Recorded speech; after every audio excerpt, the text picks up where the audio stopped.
Hello, all you positive heads out there. Thanks for tuning your beautiful brainwaves into another episode of the Positive Head Podcast, which I'm excited to say we are now airing 5 days a week. Once a week, you can still hear an interview with a different consciousness changemaker that is out there working tirelessly to help catalyze change and expand awareness across Spaceship Earth. But now, also in addition to the weekly interview, on the other 4 weekdays, you can tune in to myself and my co-host Dalien, giving interpretations of our favorite thought-provoking quotes, sharing a bit of inspiring or mysterious news, taking questions from the audience, and digging into any other mind-expansive topics we deem worthy of discussion. Also, today's episode is sponsored by Procabulary.org. Procabulary offers a brilliant new online language course that I just recently completed myself called Core Language Upgrade. The course material is designed to help you analyze the way you use your words and language to create your reality. I personally believe the words you choose to speak or write out is referred to as spelling for a very good reason. You're literally casting an energetic spell every time you open your mouth, which means it's of the utmost importance that you have a foundational understanding about the power or lack of power that the words you're choosing to use conjures up. I strongly believe language mastery is a highly important skill set that way too few people have taken it upon themselves to become educated on. And what Procabulary does is actually provides you with an incredibly easy to follow roadmap that only takes about 10 minutes a day spanned over 21 days to complete, which shows you how to go about changing your language patterns so that you can start getting better results in every aspect of your life. Now, as a Positive Head Podcast listener, if you decide to go to Procabulary.org and purchase the Core Language Upgrade course, you'll get 33% off if you use the promo code POSITIVEHEAD, all one word, on the checkout page. The retail price for Core Language Upgrade is normally $299, and I'd say it's really worth every penny of that, but it's especially worth it after your 33% Positive Head discount because it drops the price to $199. That's a crazy good deal that I had to do some serious convincing to get the guys at Procabulary to give to our listeners, so I really hope some of you will take advantage of it while it lasts. Also, if you need more convincing about the power of Procabulary, check out Positive Head Podcast number 20, where I actually interview Procabulary co-founder Mark England, and we discuss language mastery in great detail. All right, all you positive heads, without further ado, let's jump into today's episode. I'm your host, Brandon Beecham. I have my trusty sidekick and co-host, Dalien the Alien, here with me. Hello, Dalien. Hello, Brandon. Hi, everyone. Welcome back to another week of our daily podcast. It is a Monday, indeed. Mm-hmm. Speaking of Dalien the Alien, was that you flying over LA this weekend in a spaceship that was caught on film by all these? I think several people caught it on film from what I'm seeing. Mm-hmm. Could it be a little coy and not confirm nor deny that was me? I suppose you could. You could play that card, but you know, if it was you and you were just out for a stroll across the Los Angeles skies, you can go ahead and tell us. Yeah. Well, I was thinking that if it was a bit like a magic trick and, you know, saying for sure that it was me would give it away, kind of ruin the magic. Then, true. You know. That's true.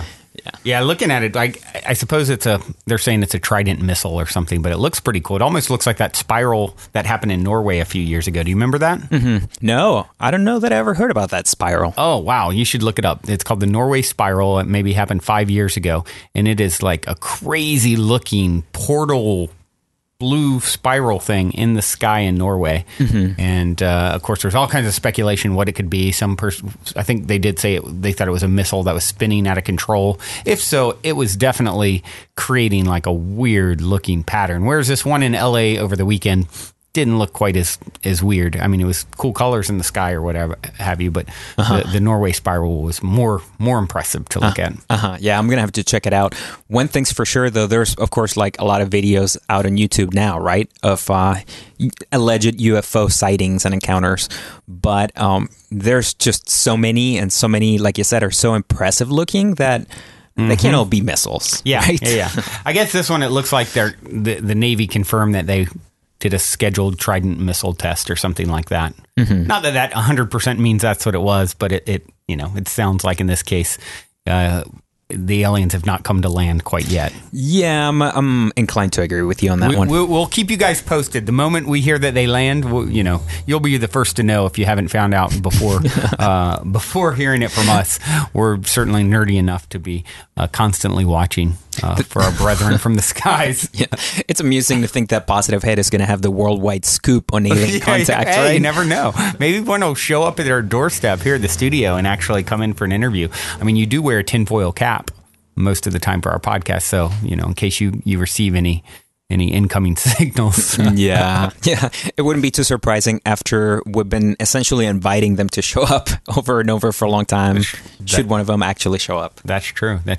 Well, did you ever see what was it? One of the crop circles. We sent out in the 70s a message in outer space talking about what we look like, our DNA, and things like that. Did you ever see that we received a response back? Maybe, I don't know, sometime in the last decade in the form of a crop circle, I believe, and it was similar to the same type of message and picture representation of mankind, but yet it had some totally different DNA sequence and different information. Mm-hmm. Pretty unique crop circle hoaxers, if that's indeed what it was, and it wasn't truly a response.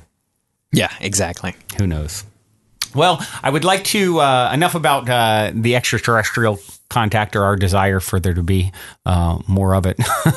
I'll move along to giving a big thank you to Sarah Gray for writing a review on iTunes, and I'll just give a quick reading of it because it certainly helps inspire myself and I know you, Dalien, to hear people responding to all of our hard work on the podcast here. And in this case, Sarah said, "High vibrational soul medicine. This podcast is a gift for me. On the best of days, Positive Head is a soul-tingling, deliciously interesting, and uplifting compilation of inspiration, high vibration, and intellectually stimulating conversation between Brandon, Dalien, and their awesome guests. On the worst of days, when existence is a struggle, Positive Head is the best kind of medicine. The vibration of this podcast has the power to lift me out of some very dark places. Thank you for the reminders to my consciousness from your consciousness that we are the same consciousness. 2 words, soul food. My favorite podcast ever." Wow, that's such a great review. Sarah, I think we need to get you on the show to write some blogs or some Positive Head pondering breakdowns or something, because that was really well written. So I wanted to just read it off and thank you personally here on the show. I assume that you'll be listening out there because it sounds like you listen regularly. So thank you. And for all of you else out there listening, please follow Sarah's lead there. As I've always mentioned, we are trying to get as many ratings and reviews on iTunes as possible, as iTunes is the holy grail of all things podcasting. And the more of that stuff you get, the better, placement you get as far as visibility on the iTunes charts and so forth. So thank you, Sarah, so much. And hopefully we'll have some new ones to read off here in future episodes. Absolutely. Hint. Yeah, I have a feeling that's the case. I'm seeing them trickle in more and more. Yeah, absolutely. We definitely appreciate that. Let's see here. What else to chat about today? I always like to try and pull in something from my own personal, life story as it progresses day to day. That's one of the things I love about these daily podcasts, because as things happen in my own life, I love to just use this podcast as a way to talk about them and share and, what I'm growing from or learning from, or trials and tribulations, and kind of share it with you, the audience. And one of the things that I thought I would talk about a little bit today is anger, and how much anger plays a role in all of our lives. And I know for me, I've always been someone with so much passion and energy and life force, and that can, definitely be the good wolf or the bad wolf. At times, most of the time, I'm a very positive head, although I certainly can be quick to temper and anger and things like that. And that's one of the things that I've been working on more than anything else, is that short fuse that I can have at times. And I saw a quote that really inspired me to talk a little bit about this, and it definitely kind of got to my core. It said, "Angry is just sad's bodyguard." Mm-hmm. And it looks like Liza Palmer, that's her quote. And I just really liked that, because when you look at someone who's really angry, and we see so much of it, and it's so easy to hate on people that are angry and negative. And if you can see beyond it, reality is like an onion. There's so many layers to everything that's going on, and we're always looking so much at that kind of surface layer. And if you look at someone who is angry, it's so easy to dislike them and not care about them and be angry back at them. But yet, if you're willing to look a little bit further, a little bit deeper, and understand that angry is just sad's bodyguard, and then instead of seeing someone who is ugly and mad and all those things, you see someone who is who's actually sad, it certainly changes the way that you look at them. And so, it's something that I wanted to talk about a little bit for that very reason. Next time that you are experiencing bumping up against angry, maybe try and look a little bit further and see there's just someone sad under there. I had an experience in my own life, even in the last, a few days ago, where someone was just unreasonably negative to me and kind of mean, and you could just see sort of the anger in their face, and instead of reacting angrily back like I can sometimes and have been known to, having a little bit of a short fuse myself, I've really been working in the last year or so on knowing that calmer heads prevail in any type of negative situation, any kind of interaction with someone. And so I just tried to be calmer and see. And then when I thought about it, in this particular person, well, what's going on with them? They're in the process of going through a divorce.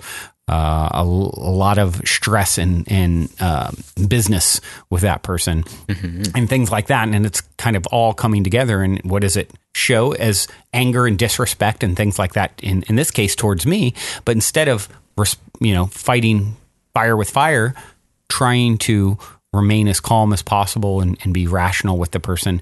And it always diffuses it, where there's anger, there's pain underneath, there's sadness underneath. And of course, probably most of you have heard the Buddha quote, holding on to anger is like drinking poison and expecting another person to die. So instead of being angry back at them and hating on them for what's going on in their own lives, understanding that this person is just hurt. They're just sad. And I think that really helps to diffuse the situation and make it a little bit easier to deal with someone who's angry, in this case, when it's coming at you instead of you spewing it at them. Yeah, absolutely. It's so hard to do the thing, like you said, that would be critical in dealing with yourself when you're angry, but especially with someone else, because it's so tempting to fall prey to that illusion, right? But the one thing that I know I've sort of learned, and yet, of course, fail to put in practice much of the time, but it's to not take it personal, right? When it's not about you. Right. A lot of times when someone is angry and lashing out, they're in a way seeking to make it about you. And yet, like you said, I know that in many instances, I've seen through that facade of anger to what was really bothering this person that just manifested as anger in the moment. Yeah. But that, of course, like you said, many times can be boiled down to, confusion, sadness, etc. And the temptation is just so great for the other person, of course, to project onto you, and then for you to just go right along and make it personal. Yeah. When a lot of times it really doesn't have anything to do with you. Yeah, exactly.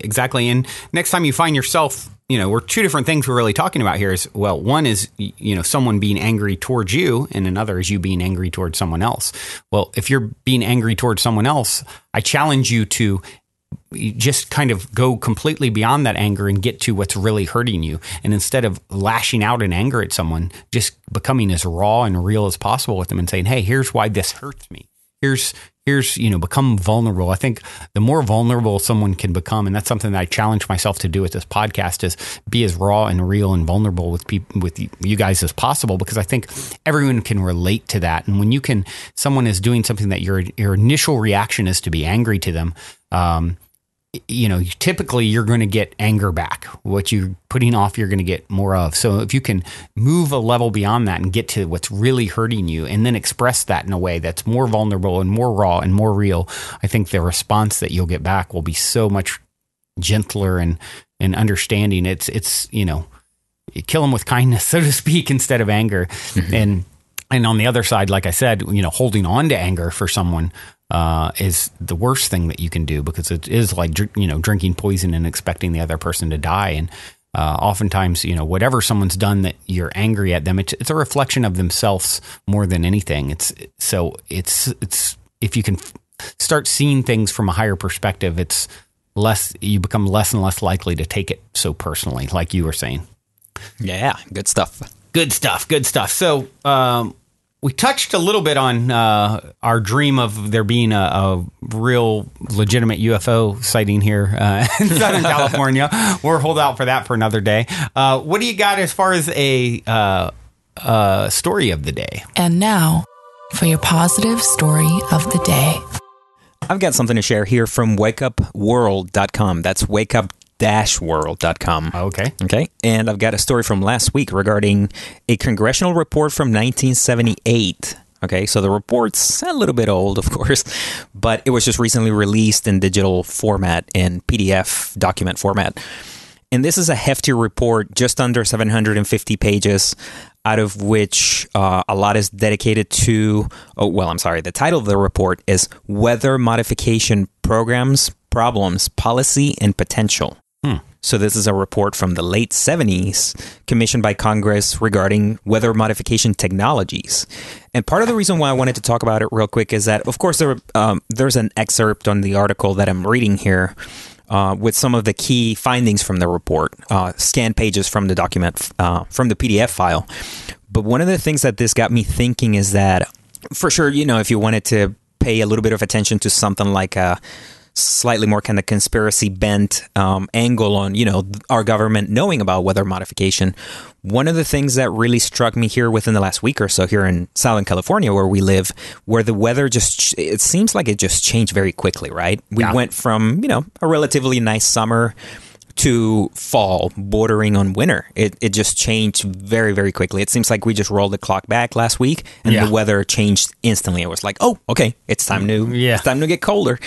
But that's the one thing that this article and all of this sort of got me thinking is that there may be, of course, I'm sorry, I'm not trying to dispute it. There are real, you could say, scientific or physical causes to the weather, right? Mm-hmm. And then there, of course, is also a lot of man-made activities like our emissions of carbon fuels and such that are having a definite impact on the planet. But I think that there's an additional factor. I think that perhaps our collective consciousness, all of our thoughts and emotional energy added up together on a global scale is also influencing the weather. I think that it also really has something to do with, of course, I'm not suggesting that, one person can change, weather patterns with their mind. Maybe someone really powerful out there that's keeping it on the DL. But I think that collectively we can influence the climate, and we're just not aware of that. So it's an additional factor aside from all the other ones that already exist. Right. Are you familiar with HAARP? Yes, I have heard of it. There's been, of course, for years and years, a lot of talk about that being something, and I won't go into all the details of it for time's sake on this podcast, but that's something that people who are interested in weather modification and things like that, because of course, there's been a lot of speculation for a long time about the government modifying the weather and playing with the weather and things like that. So, I think you're right. We can certainly affect all kinds of things from the weather on, you name it. If you have enough people, collective consciousness, focusing on changing things, you've probably heard of the story I want to say it was in the 90s, where they came together in D.C. to try and reduce the crime rate in the summertime. And the police chief went on record saying, and they basically were getting a group of meditators together to try and focus on reducing crime. And I think it was something like 25%.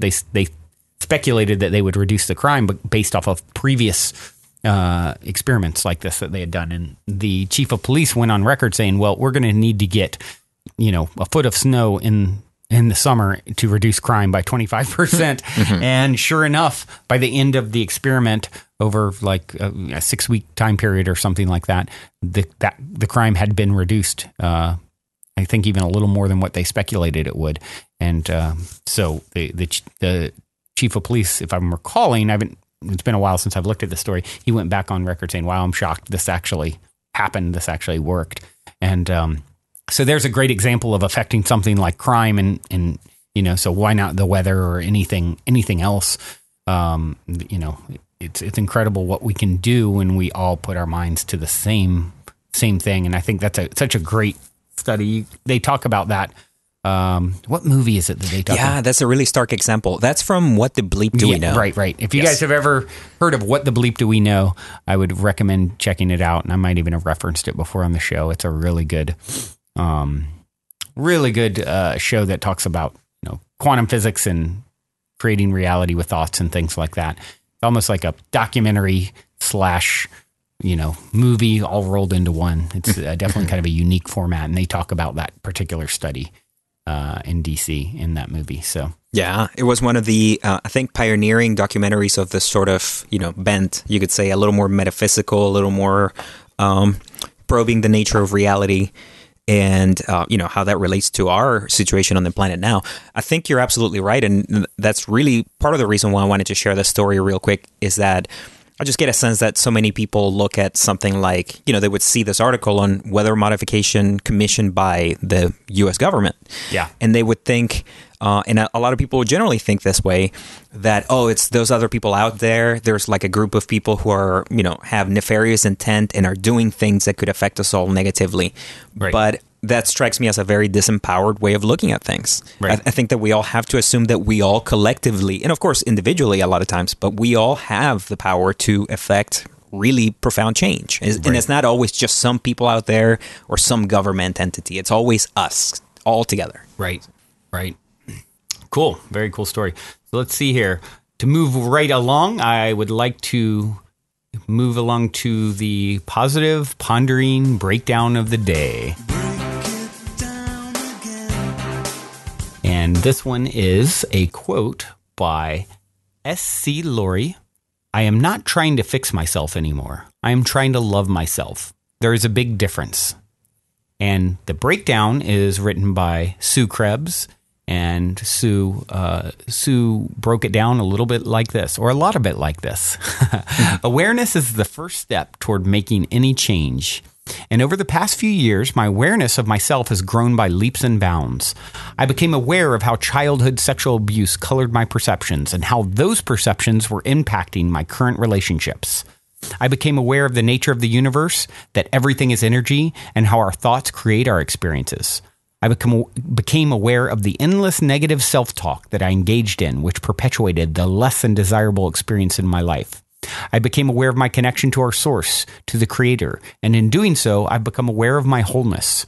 Years of therapy concentrated on what went wrong in my life and my experiences. It taught me to identify and to allow my feelings to be expressed rather than subverted and buried. While giving voice to those buried emotions was certainly helpful and liberating, there came a point when simply rehashing it all was no longer useful.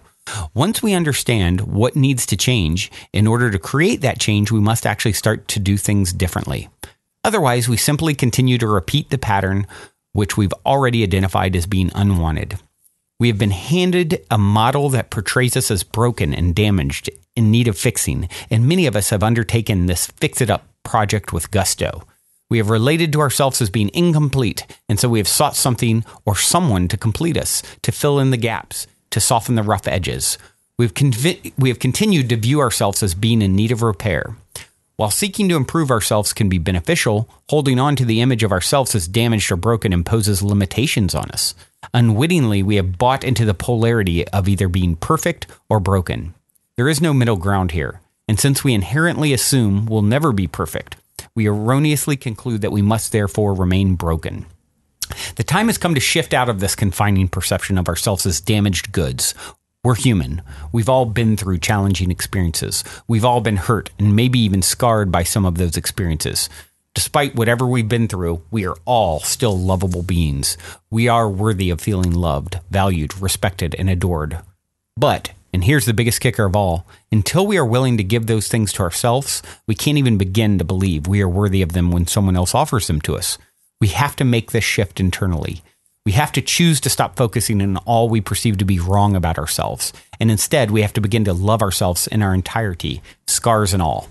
What we believe to be true about ourselves is revealed through the words we speak to ourselves. So listen closely. Are you speaking lovingly to and about yourself? Or do you make jokes and put yourself down? Do you demean and denigrate yourself because of your appearance, your job, your bank account, where you were born, or where you live? None of those things are who you are. Don't use them as your excuse to continue beating yourself up. Stop the beatings and start loving yourself. That is how you'll move beyond your current limitations. Love is the cure and the answer. The truth of who we are lies within each one of us. And that truth is that we are all expressions of divine love in human form. Let that truth be evident in your life, and you will experience the greatest transformation imaginable. That breakdown was by Sue Krebs. Sue, thank you, as always, for a beautiful and insightful breakdown. Makes me instantly think of an ex-girlfriend that I had who would always do that. She would start putting herself down, demeaning herself, what she's done wrong.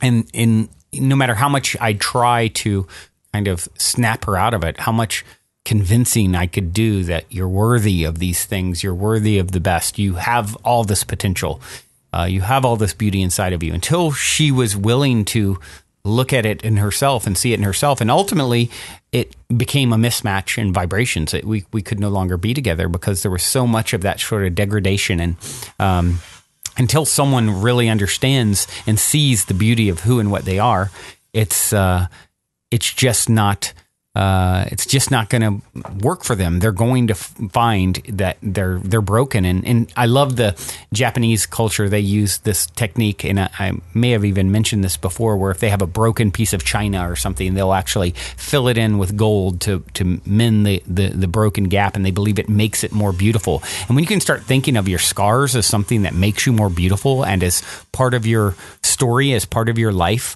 that actually, improves you instead of somehow holds you back. Yes, we're human. We're all going to go through hardships, things that knock us down and beat us up. And the difference between the people who come out better for it and worse for it is all perspective. Is all the perspective on that. When you can say, wow, this made me who I am. This is part of who I am. And it's going to give me perspective that I otherwise would have never had to help other people and to help myself. And I can love myself in spite of any of these challenges. I think it's all the difference. Mm-hmm. I can relate to what Sue wrote. And of course, it's a great blog. I agree. But the one thing that what you said and what she wrote made me think of is how it's pretty critical to learn how to see how you're wrong when you're thinking so negatively about yourself, but to resist the temptation to once again take that and sort of fold it back onto itself and make it again sort of like a personal thing about you and how quote unquote wrong you always are, right? Right. Because that whole dichotomy between being perfect and being broken is something that I very much relate to in my experience. And what that makes me think of now is that whole dichotomy between awareness being the thing that's going to help you overcome your own essentially faulty thinking, really, because that's what it is. If you're thinking so consistently down and, negatively of yourself, and it's something that's just, of course, having these manifestations in your life that make it very obvious and very clear that you're just putting yourself down constantly. Yeah. That's wrong, but only insofar as it's not producing what you want in your life. So I would, of course, try and resist the temptation to judge it and say, oh, that's wrong, like in a categoric way, across the board, flat out wrong. Right. I don't really know that such a thing exists, like this universal sort of wrong, right? My views on right and wrong are, that sounded kind of funny, but they're very relative, you could say. It's all relative to the individual, the situation, and the context. Yeah. But the one thing that this gets me thinking of for sure is how to learn to see where and when you're wrong and resist the temptation to make it into another reason to beat yourself up. Right. So. Yeah, that's the thing is you can definitely get on such a... Everything's always a domino effect in one direction or the other. You can get in this radical gratitude, appreciation, seeing the silver lining, the glass is half full,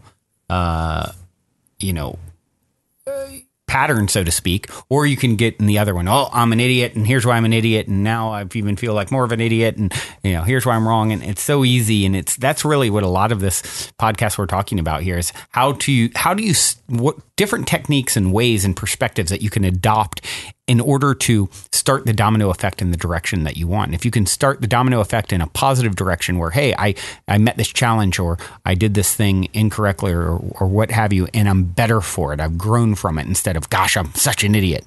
When you can realize that you're perfectly imperfect, that is when you start getting somewhere in your own growth. And until you can start seeing that in yourself and loving yourself for all the faults and screw ups and bad things that have happened to you, and knowing that they're all part of the path to what's next, they're all leading to the next greatest and greatest version of yourself. You're going to look back and from another perspective down the road, you're going to look back and see that those things made you exactly who you are and gave you actually a great strength in disguise. Right.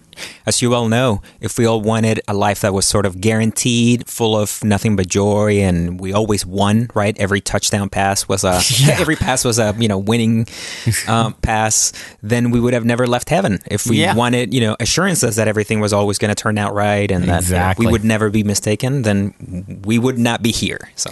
The sweet's never quite as sweet without the sour. Mm-hmm. So appreciate the sour. Okay, well, we're getting down to it here. I will address a question that was written in, and this came from Jim Stubley. And Jim Stubley actually wrote this question. He said, "You talk a lot about psychedelics. Do you endorse drug use?" And that is a great question. Yes, I have talked quite a bit about psychedelics and plant medicines and things like that. And so to say I endorse drug use, I wouldn't say that I endorse drug use. I would say I endorse using anything that helps you to broaden your perspective. I think I endorse broccoli, but if you eat too much broccoli, or I endorse water, but if you sit there and drink too much water, you're going to get poisoned from it. It's going to actually kill you. So I think there are certain plant medicines and entheogens that are particularly helpful, like ayahuasca and psilocybin mushrooms and LSD and which is a synthetic, not a plant medicine, but proven to be very, very low in pertaining to harm that is done. There's really no real proof of harm being done. But on the flip side, on the upside, it's, I can tell you even in my personal life, how many people who said, I took mushrooms and it, psilocybin mushrooms and it changed my life, because it takes down the veil. It shows you more of the connectedness of all things. Now, you start talking about something like cocaine or heroin or, some of these other drugs that are a much lower vibration, who have done major harm, destroy lives. No, I don't endorse those at all. I don't see any benefit that comes from them. So when it comes to the use of things that broaden your mind, but even those, if you were to sit around and do psilocybin mushrooms all day or ayahuasca all day, every day, it probably wouldn't be helpful. You would go beyond it being help and being more of a hindrance. In that case, it's being used as an escape from your life here. So I believe strongly that they can be used to give you a glimpse of higher states of consciousness and connecting with source and so forth, but it's not the way that it's just a taste of what you can do on your own. I think you can do things like breath work, where I've talked to people who just with breathing have had incredible experiences beyond the body and things like that, where it's doing nothing but breathing with intention. So mm-hmm. So yeah, I do. I endorse anything that's going to help to expand your consciousness, and I think there are certainly some plant medicines and even things like LSD and so forth that have been, or mescaline or things like that have been created that really help to expand consciousness. And of course, it's something that our ancestors have been using for millennia to expand consciousness, and the shamans and spiritual teachers going back as far as we can, as recorded history goes, and using these sorts of tools to enter into altered states of consciousness and expand awareness. But once again, like anything, it's a tool to show you a taste of something, not as an escape mechanism that you would use as a permanent tool, so to speak, something that you would do all day, every day. There's only so much, there's diminishing returns, I think. Absolutely. After some degree, and only you can decide that for yourself. And when it comes to a lot of these hard synthetic things that have been created that just destroy lives and kill people and things like that, no, I do not have any particular love for things like that or would ever endorse them. Yeah, I would have to say that if, of course, your answer was very measured, very intelligent, well thought out, well spoken. But if we were going to say something sort of in a very plain fashion, kind of like the question, we could say abusing drugs of any kind is not a good idea, kids. Okay.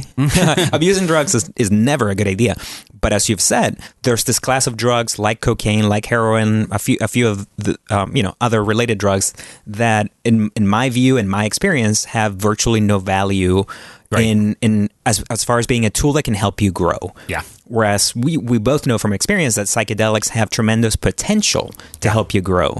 But once again, a substance is never going to do something for you that you're using it to do for yourself, essentially. Right. So it's always a tool, and I suppose it can be understood up to a point. The temptation that some people have to think that something like MDMA is going to give them that feeling. I know because I had an awesome experience with MDMA earlier this year, right? That helped me, I think it helped me achieve a tremendous sort of heart chakra opening. And in fact, that's exactly what you said that to me, and that's what it felt like in my case. Yeah. But I could recognize how there might be a temptation there to think, oh, if I take MDMA again, I'm going to get that awesome feeling again. But it doesn't quite work that way. And MDMA is for sure one of the ones that you want to be more careful with. I absolutely say this from, having had an awesome experience with it, yet seeing the very real risks that it can carry. So I could never, of course, condone abusing any kind of drug.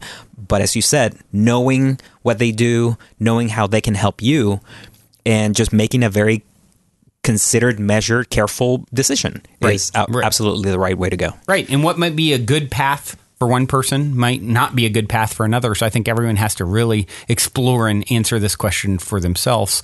So what might be great for me might not be great for you. And so it's just something that I think one of the things that's so unfortunate in our society, though, is this kind of stereotype has been painted of, it's for crazy people, or you're going to take LSD and jump out of a third-story window thinking you can fly and things like that. And I think it's like you can go back to the 20s with one of the propaganda movies on weed, talking about how it's going to cause, you to want to, I remember there's the one where it talks about how it makes black men want to rape white women and all this crazy stuff. It's like marijuana is the most calm, peaceful plant that's ever existed. So it's just like propaganda, and there's been so much of it that's especially going back, the generations previous to ours. It's like I talk to my parents about psychedelics and things, and it's just like, they don't understand because they've been told it's this awful thing. And, I think of Terence McKenna, the mystic psychonaut lecturer, who talked a lot about psychedelic drugs and entheogens. And he said, psychedelics are illegal not because a loving government is concerned that you may jump out of a third-story window. Psychedelics are illegal because they dissolve opinion structures and culturally laid down models of behavior and information processing. They open you up to the possibility that everything you know is wrong.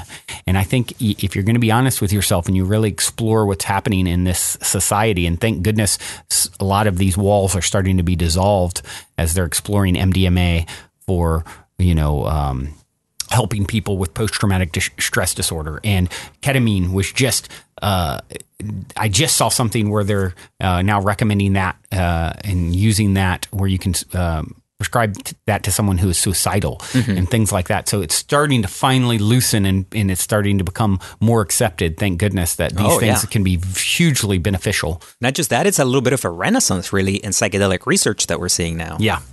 Yeah. Well, everyone, that looks like we're getting down to it. Thank you for tuning in to yet another edition of the Positive Head podcast. As you're journeying out there in your life, remember, as long as you ain't dead, you're already positive ahead. Journey well, everyone.